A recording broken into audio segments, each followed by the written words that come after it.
So I had shown that when you take a control volume that is encompassing the interface and deforming and moving along with the interface, then you really don't get any condition, you just get identity 0 equals 0. Okay, and what happens in the kinematic interface condition is that this f, the implicit equation for the interface surface, if we define it like this, then we know that this is constant on the interface. So df over dt was equal to 0, which means the equation was that del f by del t plus, okay, on the interface. So from here we obtained that the normal velocity on the interface, which is given by u dot grad f by mod grad f, which is the unit normal, this guy,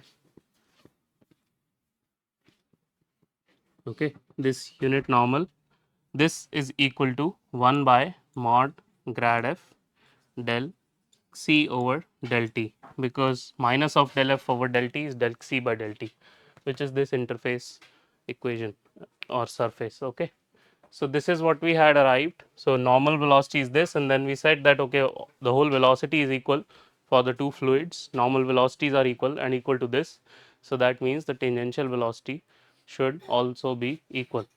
Okay, so this was our discussion on kinematic interface condition, and then when we were looking at dynamic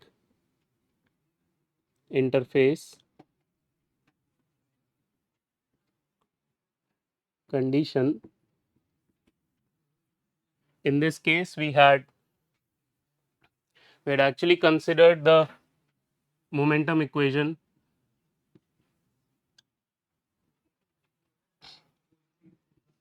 which is equal to minus of rho u minus w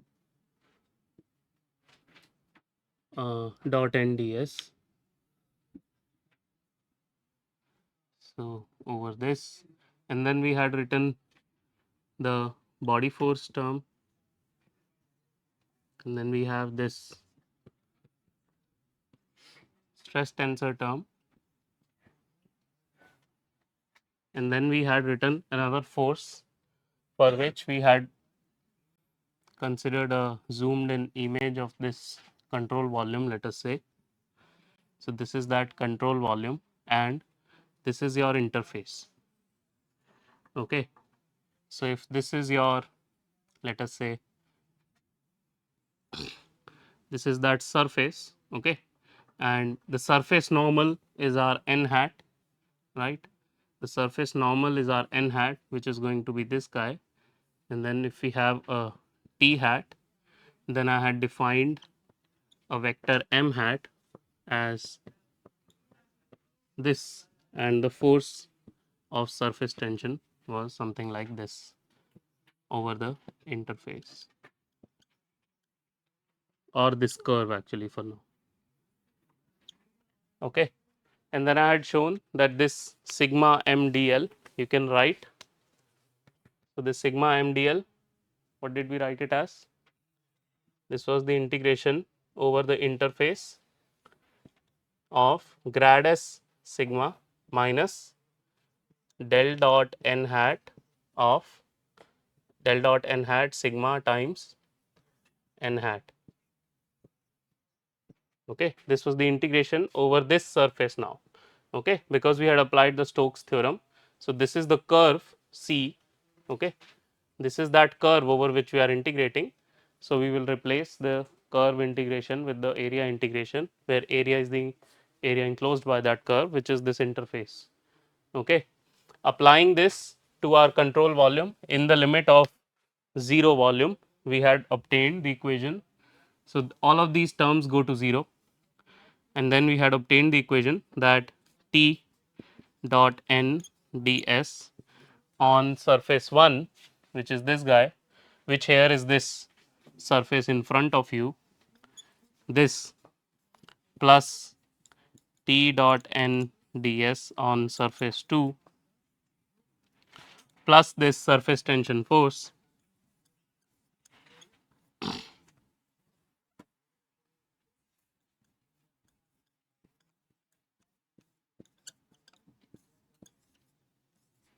equals 0. So, this integration is over the interface and this is over the surface 1, surface 2. Okay. This is equal to 0, the whole summation, because we are doing this, we are applying this momentum equation over a control volume of vanishing volume, small volume. Okay. And now from here, you know that when I am shrinking this control volume to a 0 volume, when I am taking this, let us say, height to be almost 0, then the interface area, the area of this surface 1 and the area of this surface 2 will be equal. Okay. So, I can basically say that the integration domain for all these three integrals is actually equal, and from there I conclude that T dot n on surface 1 plus T dot n on surface 2 plus this surface tension force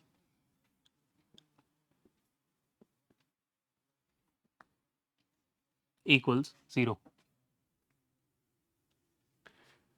Okay. This is the result of our dynamic interface condition. We can further simplify this. We know that n2 is going to be minus of n1. Okay. n2 is going to be minus of n1. So, we can write this as T dot n. So, T at 1 dot n equals T at 2 dot n minus grad S sigma minus sigma del dot n hat n hat.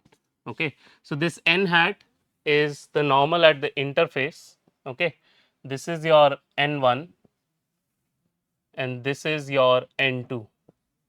As we shrink the interface, n hat 1 or n1 is going to be n hat. Okay. So, that is why you see this n hat appearing everywhere and it is the same n hat.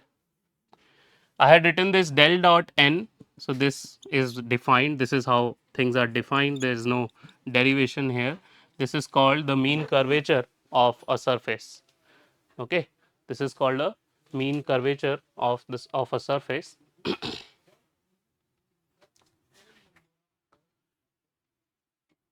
So, let us say you have a surface like this. Okay. Let us say you have a surface like this and your n hat is this guy. This is how you are defining n hat. Then is the curvature going to be positive or negative? Is the curvature, that h quantity, is it going to be positive or negative? Let us first see what about del dot n hat. Is del dot n hat positive or negative in this case? Hmm? Can anyone tell me with intuition what is happening with n hat? Is del dot n hat positive? Why? Why is del dot n hat positive? Huh? So, fact 1, fact 2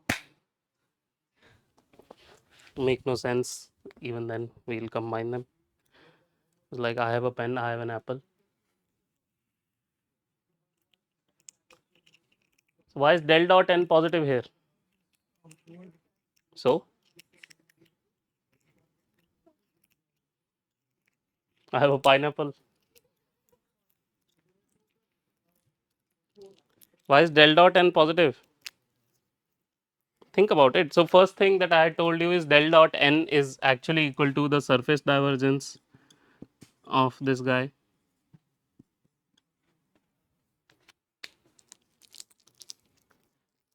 So, how will you justify what is happening to? Okay, maybe in a simpler case, you guys can tell me. Forget about a surface.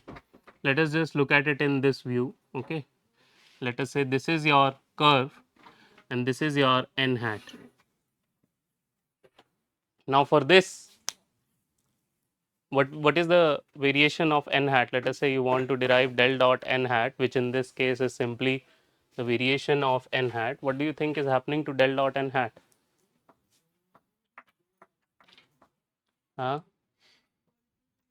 del dot n hat is positive because if you just move in this direction, then your n hat, new n hat is also changing in the same direction.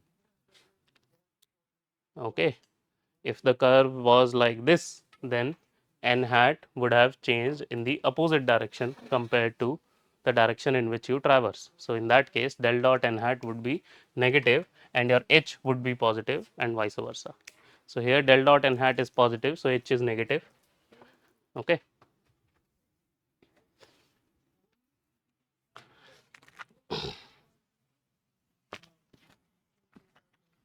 So, that is how you can think about this del dot n hat. What is the variation of surface normal as you are moving along the surface? Okay. If this was a cylindrical surface, let us say this is your cylindrical surface, and as you move in this direction, n hat is not changing, right? So, the surface divergence, which will have actually two components adding together, one of those component will be 0 because n hat is not changing in this direction. Okay. So, combining this, we can get that T 1 dot n equals T 2 dot n minus grad s sigma plus 2 h sigma n hat. Okay. And this is your interface, dynamic interface condition, which is relating that the stress on surface 1, stress on surface 2, or stress in the fluid A and stress in the fluid B, how are they related through this interface? And the equation is something like this. Okay. So, let us say for example, your interface is flat. Okay. Let us say your interface is flat and your coordinates are something like this. So, let us say this is x2, x1 and x3. Okay. So, in this case, how will I write? So, what is n hat first of all? N hat here is E hat 2. Okay. So, how many equations are these? These are how many equations? These are vector, this is a vector equation. These are 3 scalar equations. Okay. So, T dot n hat where E hat is 2. So, the first equation, or let us write the vector equations only. So, T I 2 on surface 1 will be equal to T I 2 on surface 2. Let us say I am saying sigma is constant. So, this guy is 0. Okay. N hat is constant, n hat is this which is constant. So, this means h is 0. So, surface tension terms just drop out and you are left with this. So, now T I 2 for Newtonian fluids, Newtonian isotropic fluids, what is T I 2 going to be? So, the first equation is T 12 is equal to T 12 on surface 2, which means mu del u1 over del x2 plus del u2 over del x1 on the surface 1 equals mu del u1 by del x2 plus del u2 over del x1 on the surface 2. Okay, I am taking incompressible as well here. Although for compressible, incompressible, this will look like the same, only T22 components when we equate, we will have additional things appearing.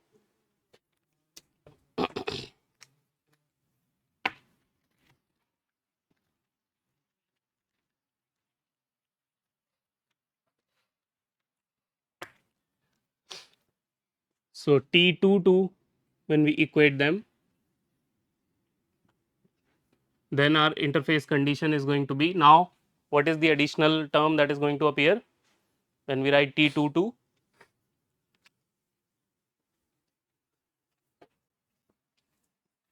Very dull faces today. So, this is what we have Tij, okay, for incompressible fluids. for incompressible flows, we are taking Tij to be this. So when you have T22, we will have minus P plus 2 mu del U2 over del X2 on surface 1 equals the same quantity.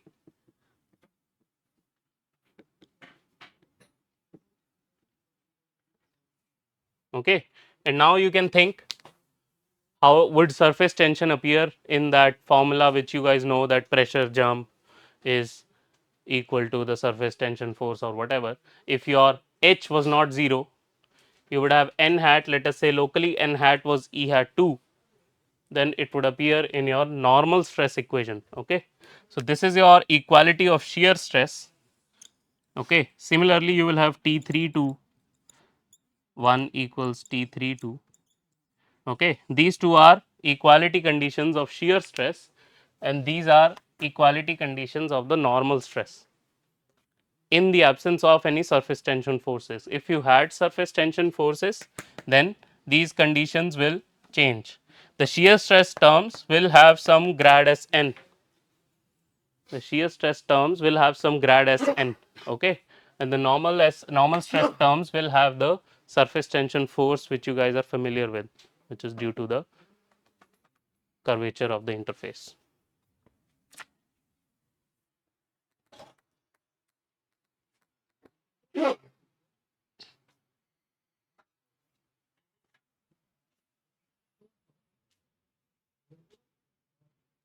Okay, so this is basically what we have for our theoretical discussions, and now what we are going to do is we are going to switch gears a little bit and start solving some problems. And if we encounter some mathematical techniques which you guys are, let us say, not familiar with, then we will discuss it when we are solving that problem. Okay, so this is going to be more or less for coming 2-3 lectures or problem solving lectures where we look at different problems which you guys might be or might not be familiar with. We'll start easy, then we'll ramp it up.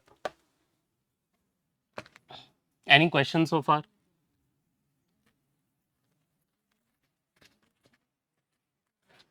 Any questions so far? So these dynamic interface conditions, they look very innocent, you know, that okay, you just have to equate surface stresses, okay, but when you start applying them, especially when your interface might be changing, then they tend to become a little bit confusing to some students. At least to me, they were very confusing when I was looking at them for the first time. So we'll start off easy. We'll start off with literally something that you guys can solve without anything that we have discussed so far. So some solutions for incompressible flows.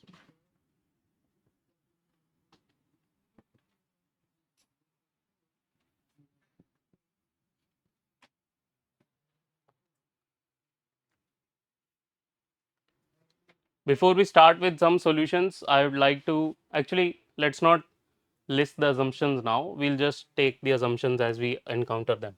Okay. So let us say this is the first problem that we are solving, and that is planar flow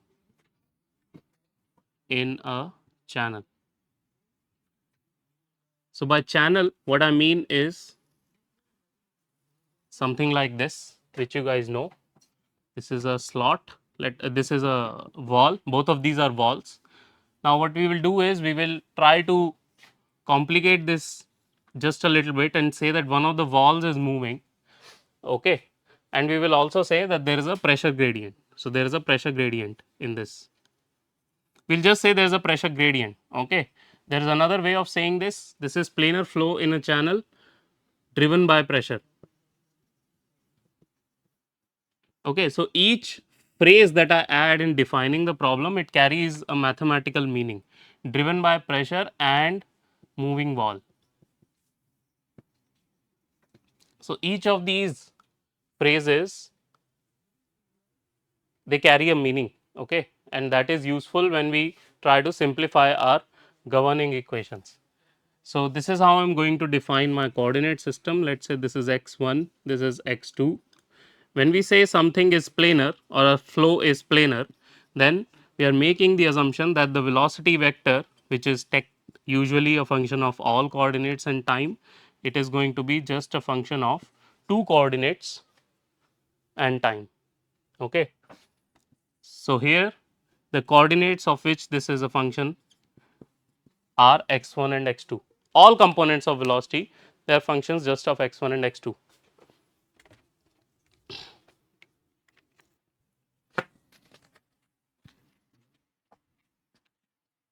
All components of velocity are just functions of x1 and x2. I'll add another phrase here or word here, and that is steady planar flow. So steady implies that del by del t of u is equal to 0. Steady flow.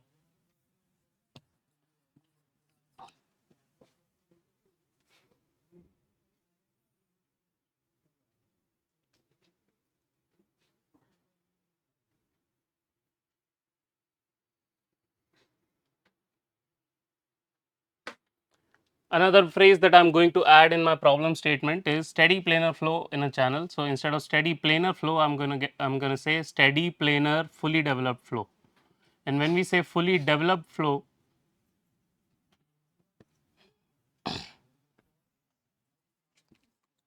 fully developed flow.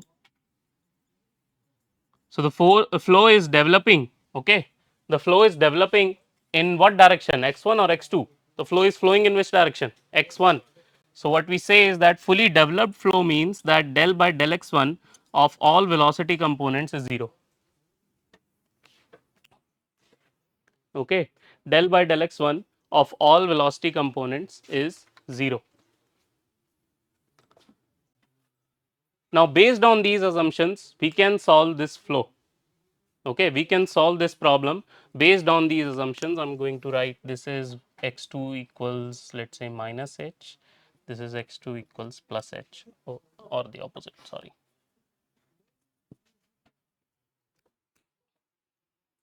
Okay, the usual step is to start with your continuity equation. The usual step is to start with your continuity equation. So we have a planar flow. The continuity equation is del dot u equals 0, which means del u1 over del x1 plus del u2 over del x2 plus del u3 over del x3 equals 0. This guy is anyway 0 because we have a planar flow. This guy is 0 because of fully developed.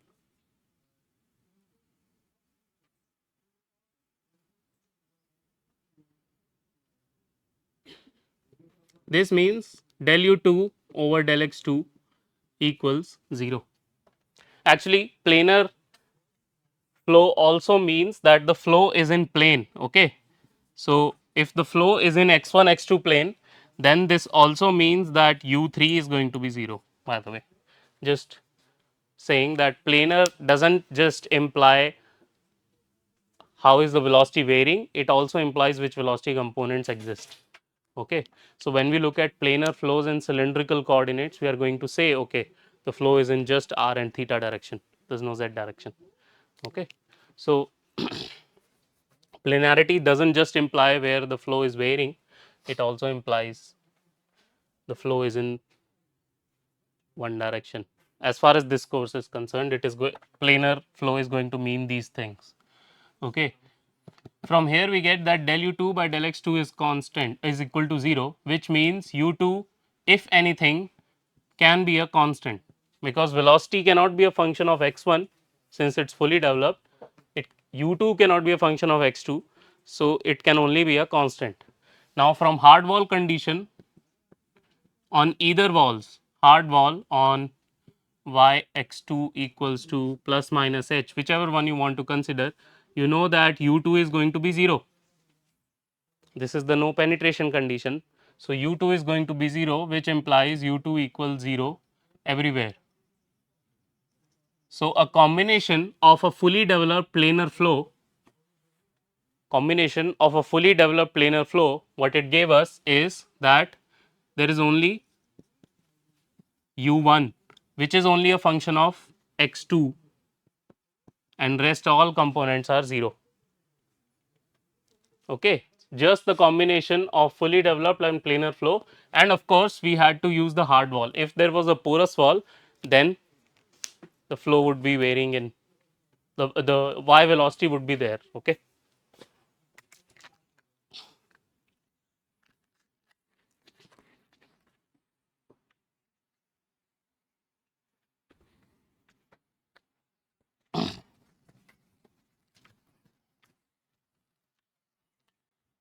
So we get that u2 equals 0. So whenever you get some velocity component as 0 or a simplified formula for that velocity component, the usual step is to get to momentum equation of that component.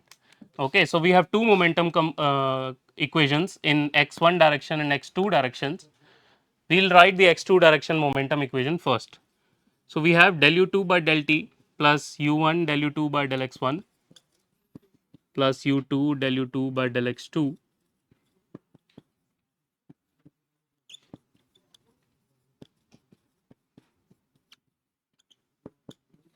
plus nu del 2 u1 over del x1 over del 2 u2 by del x1 square by del x2 square. Okay. Now since we have u2 equals 0 everywhere, this is 0, this is 0, this is 0, the flow is steady and u2 is 0 everywhere, this is 0, everything is 0.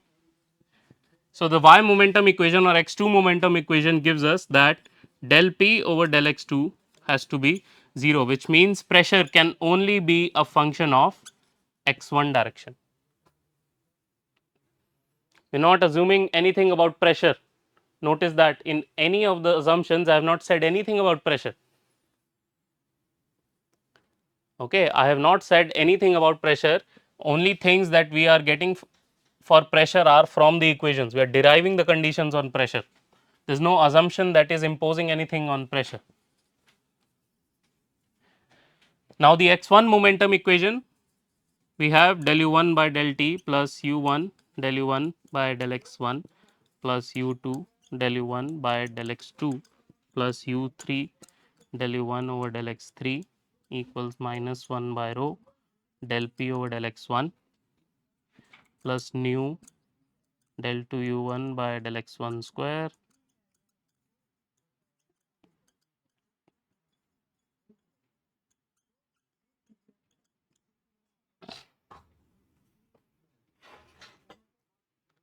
Now the flow is steady, this guy is 0, the flow is fully developed, so this guy is 0, there is no u2, so this guy is 0, there is no u3 and neither is there any variation in x3, so these guys are 0, the flow is fully developed, so this is 0, the flow is planar, so this is 0.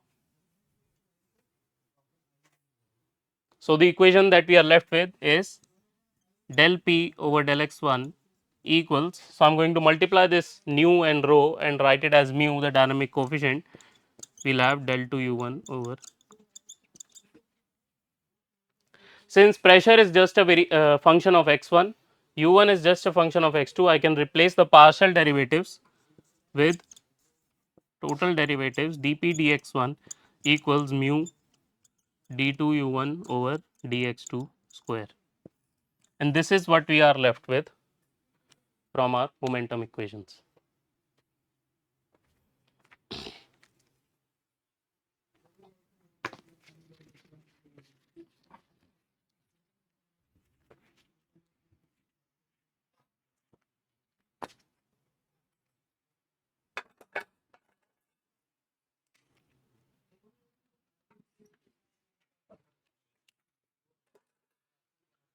How do we solve this?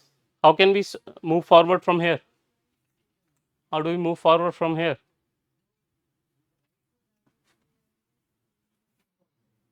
Hmm? Since these are derivatives with respect to different variables, they must be equal to a constant.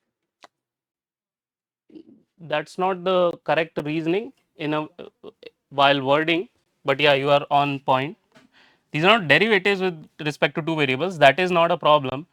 These are functions of x1, function of x2. The only way they can be equal is if they are both equal to a constant. So from here we get that dp dx1 has to be a constant and mu d2 u1 over dx2 square has to be a constant. So the only way all of these assumptions that we have made, the only way all of these assumptions can be satisfied is if pressure is not just varying in x2, is not just not varying in x2, it's varying in x1 linearly. The only way you can have a fully developed flow is if your pressure is going to be a linear function in the flow direction. And actually this is a very common way of determining if your flow in reality in an experiment has become fully developed. You will put pressure taps on different locations, and if you plot your pressure versus the x location, if you do get some profile which is close to linear, then you will say okay, my flow is fully developed. Otherwise the flow will not be fully developed. Okay, what fully developed physically or intuitively or visually, what it means is if you look at velocity profile at different x1 locations, then it is same. Basically velocity is not varying in x1. A non fully developed flow will look something like this, where you have a flow that is developing. So it may be like this on this x1, it may change a little bit and it may change a little bit more as you move along in the flow direction. So this is the velocity profile that I'm drawing here. So this is not a fully developed flow.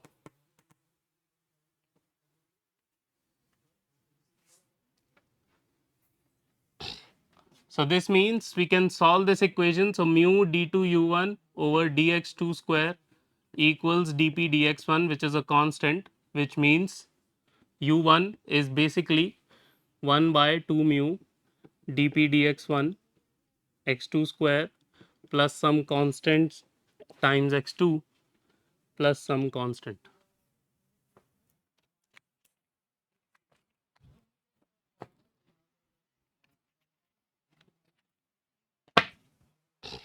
How do we find C1 and C2?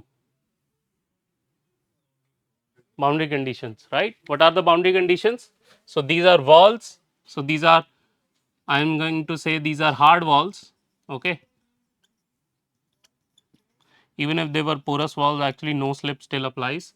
So we are going to say that u1 on plus minus h, is it 0? So u1 on plus h is equal to u naught and u1 on minus h is 0.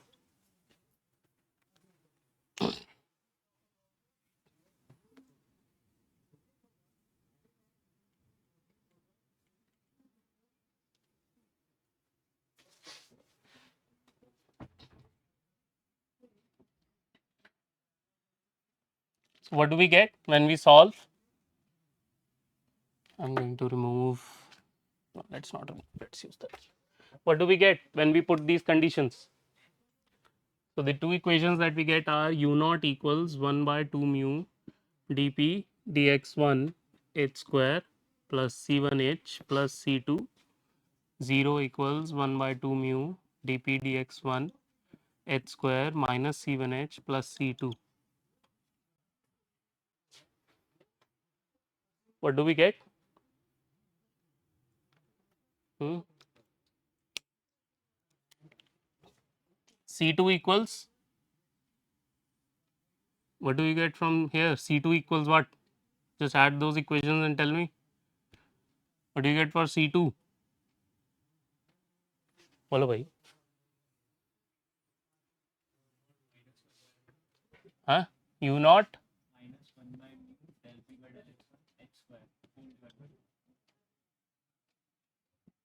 This is what we get for C2. What do we get for C1?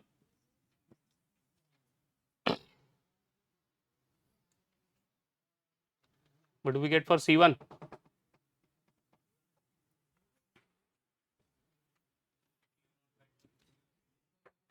u naught by 2h. Okay, just add them, you'll get C2, subtract them, you'll get C1. So the equation of velocity is 1 by 2 mu dp dx1 x2 square plus u naught by 2h plus u naught by 2 minus 1 by mu dp dx1 h square. Let's write 1 by 2 mu.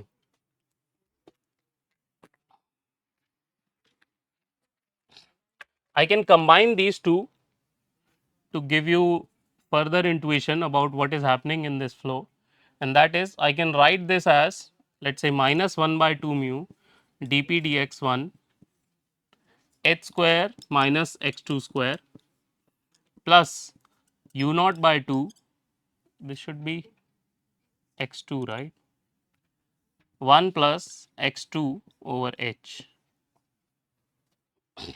These two flow profiles you know individually, we have seen them individually. One is called the Poiseuille flow and the other one is called the Couette flow. Okay. So, this is what would happen if your u naught was 0. If your u naught was 0, this is what you will get for flow in a channel with all the assumptions that we have made. This is what you would get if your pressure gradient was absent, if the flow was purely due to the moving wall, which is this linear variation. What you see is that the when I combine the two conditions, that the flow is due to pressure and due to moving wall as well, then what happened is that the solution simply added up. Why did the solutions add up? Simply add up. How can the solution simply add up? Is fluid mechanics really that simple? Or is something simple going on here?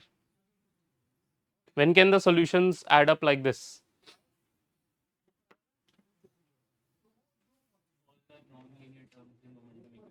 Exactly. The governing equation that we have after all the assumptions is linear. The governing equation is linear. Okay. So, you will only get a superposition of the two solutions if you combine two situations. As long as your governing equation is linear, you can show that you will get a superposition. Okay.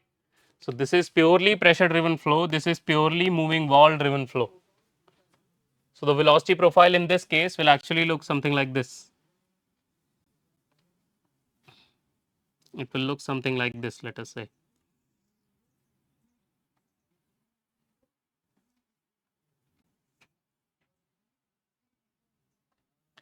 It is still a parabola, it is not just a symmetric parabola that has zeros on top and bottom walls. It is still a parabola, it is still x square, right.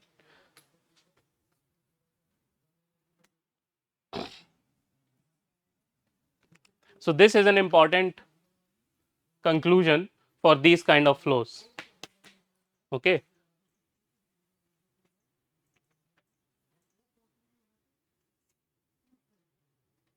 So, let us say we have a pressure gradient, we cannot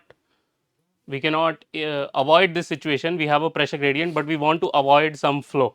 So, what we will do is we will, let us say, have walls move in the opposite direction compared to where the pressure gradient would impose the flow. So, let us say you have a pressure gradient in a channel like this and the pressure gradient is driving the flow in this direction. Okay. If your walls are not moving, you would have a flow like this. Okay.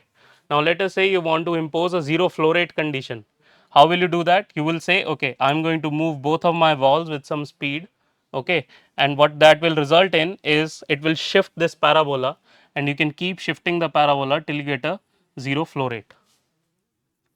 Okay. So, you can have a flow between, you can have a situation between conveyor belts where pressure difference you cannot avoid, but you can still maintain zero flow by moving them opposite to the flow.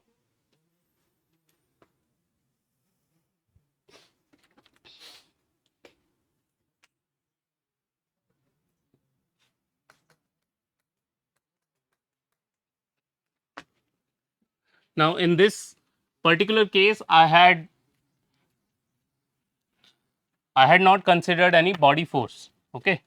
Let us look at a case where you do have a body force.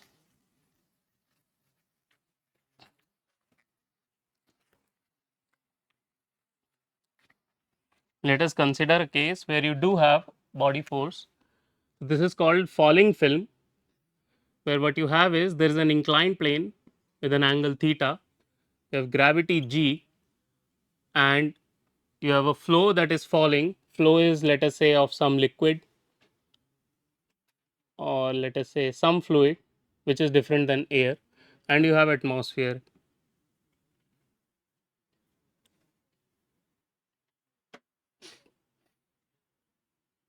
Okay, constant pressure. So the flowing is going down in this flow is going down in this direction, and then what we do is we orient our coordinate axis like this,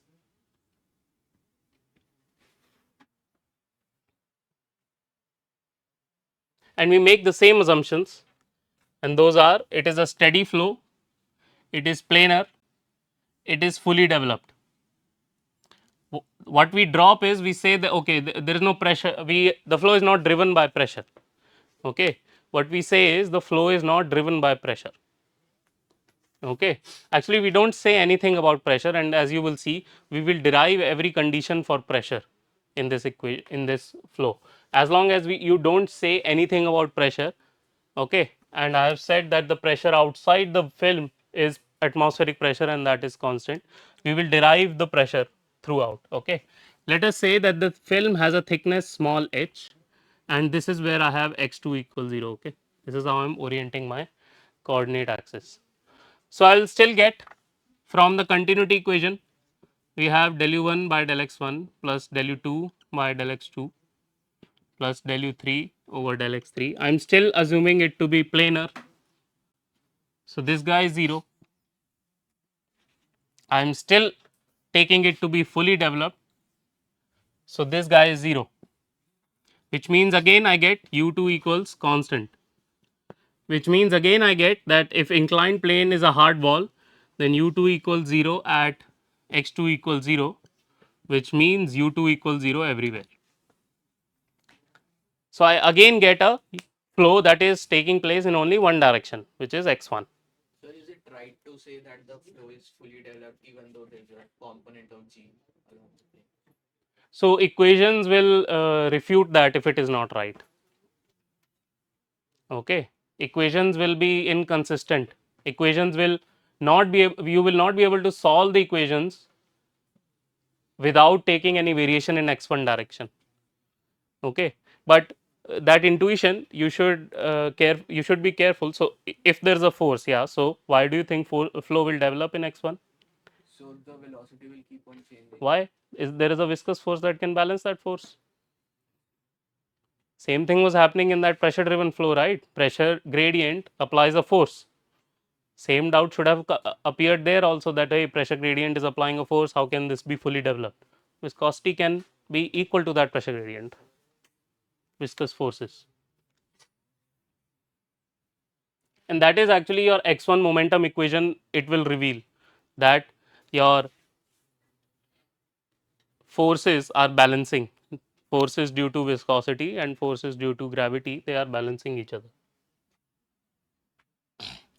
So since you get u2 equals 0, again we apply the x2 momentum equation. So we have all the terms which are anyways going to be 0, the nonlinear terms, and we have minus 1 by rho del p over del x2 plus nu, let us say del square of u2, which anyways is 0, but we have another term here due to the gravity. Okay, what is the force per unit volume due to gravity? Rho times g. Okay, it is rho times g. So what comes here? X2 is in this direction. So what do I write here? What is the body force in x2 direction due to gravity? Hmm?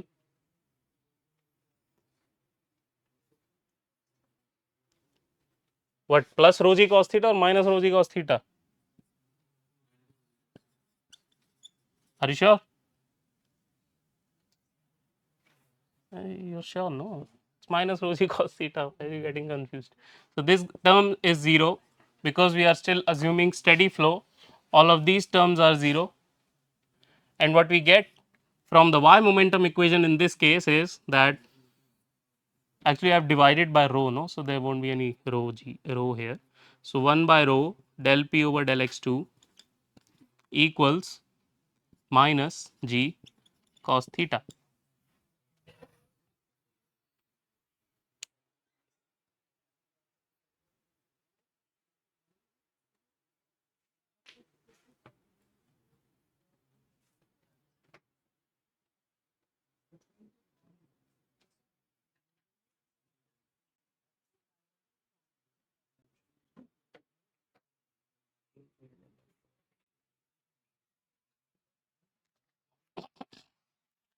So, this means how do I solve this equation?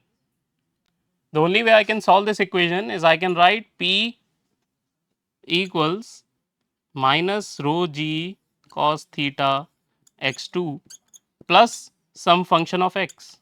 This is a partial derivative. So, this is how you solve this equation. You have to add a plus some function of x, which would have some constant also. X1, yeah, you're right.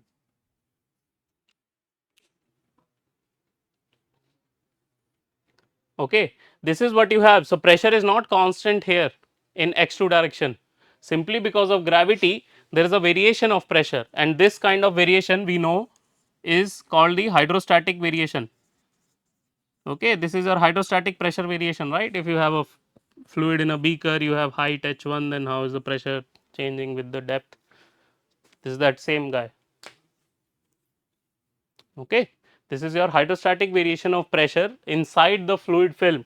So, in the x2 direction, it is still varying hydrostatically because there is no velocity in x2 direction.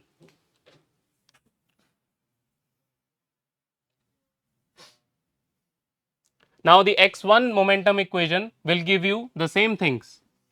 The x1 momentum equation will give you the same things, that is del u1 by del t plus the nonlinear terms equals minus 1 by rho del p over del x1 plus nu del 2 u1 over del x2 square plus the other guys which are going to be 0. And now we have a body force in x1 direction which is plus g sin theta. Steady flow, this is gone, these terms will go away and you will be left with 1 by rho del p over del x1 equals nu del 2 u1 over del x2 square plus g sin theta. So, same equation as here with a g sin theta additional.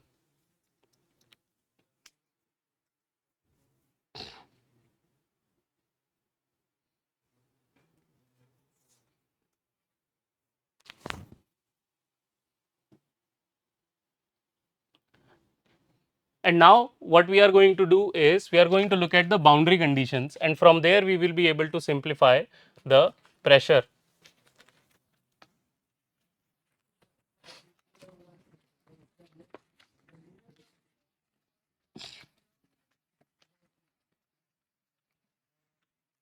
So, let us say this is your interface between water and air. So, if this is your interface, then you have the kinematic interface and dynamic interface conditions. Okay, you have those two conditions. If those two conditions for you.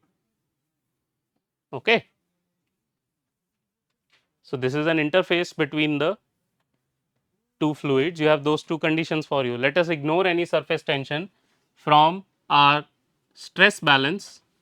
What is the normal direction here? Normal here is E hat 2. So, we get T I 2 in the fluid, let us say, should be equal to T I 2 in air. And when we write for the shear stress balance, okay, let us say when I equals 3, then you get 0 equals 0, because we are assuming planar flow. There is no flow in the z direction or x3 direction either in the fluid, hence not there is no flow in the air as well. So, when I equals to 3, this is 0. What about when I equals 2? We get minus p plus 2 mu del u2 over del x2 in the fluid equals minus p plus 2 mu del u2 by del x2 in the air at interface. Okay, they are not equal everywhere, they are equal at the interface. So there is no U2 flow in the film. From kinematic interface condition, if there is no normal flow in the film, there is no normal flow in the air as well.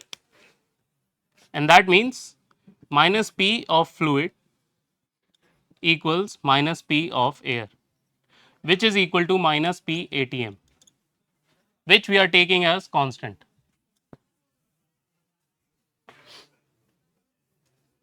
Okay. So I have imposed this condition for you. I have said that atmosphere is air and atmosphere maintains its pressure as at atmospheric pressure. So the pressure of the fluid at the interface is constant. That means as you are moving in the x1 direction at the interface, the pressure remains constant. So interface location is at x2 equals h. So P at x2 equals h is minus rho g h cos theta plus f of x1 plus constant, and this guy is a constant, which means there is no variation in x1. Okay, there is no variation in x1. So this means del p over del x1 equals 0, and this fx1 is basically 0 or a constant which you can absorb in this constant and write another constant, does not matter.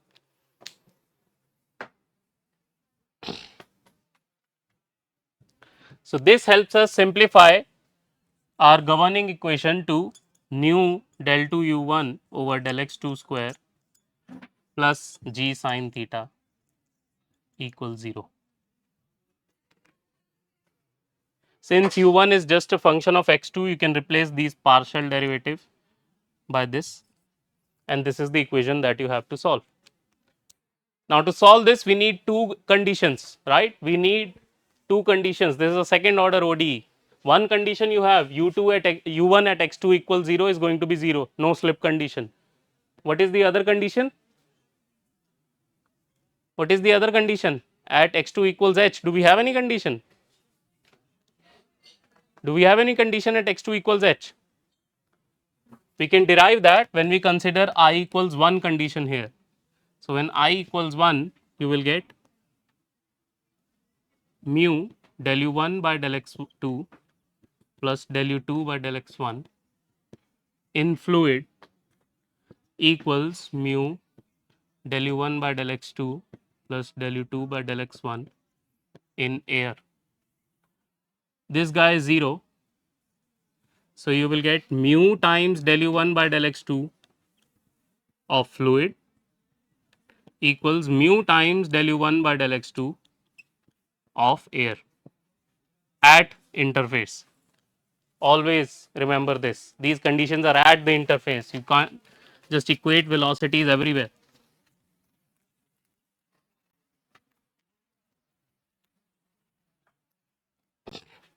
Now there is further simplification based on some approximation that you can make. You can say that you are assuming, let me just finish this up. So you can say that you are assuming that mu air is much less than mu fluid. So from here you will get that del u1 by del x2 of fluid is equal to mu air by mu fluid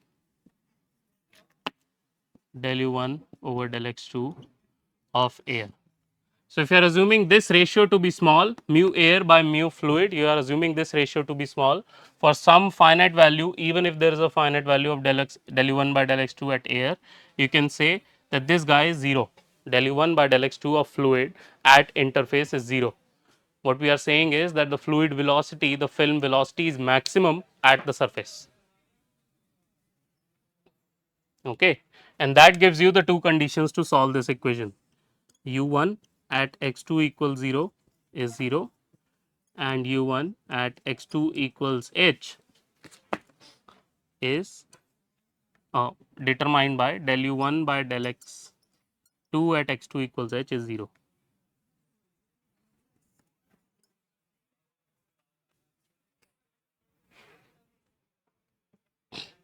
Okay, you can use these two conditions and solve for your u1 here and see what profile you get. You can plot that profile and get some intuition. Now some of you may be questioning, how do you determine this H? The film could be of any thickness. How do you impose a thickness on this film? And the answer to that question is, you have to know some other condition to impose an H. The velocity profile that you will solve here, it will be in terms of H. Okay, let us say I give you that the flow rate of that film is something. So then you will integrate this velocity over x2 direction, equate it to that given flow rate, and that will give you an H. So if I keep increasing that flow rate, you may find that this H keeps increasing or something. Okay. So until unless I give you some other condition, you cannot determine H. You have to be satisfied with your solution in terms of H. Okay. So these two are the flows that we are familiar with. Okay. From tomorrow, we'll start to look at some flows which you guys might not be familiar with. We'll look at unsteady flows. We'll look at some three dimension three dimensional flows or flows which are not necessarily planar anymore. Okay. And we'll look at oscillating flows as well in this chapter. And the second quiz I'll take once we have done this chapter. Okay.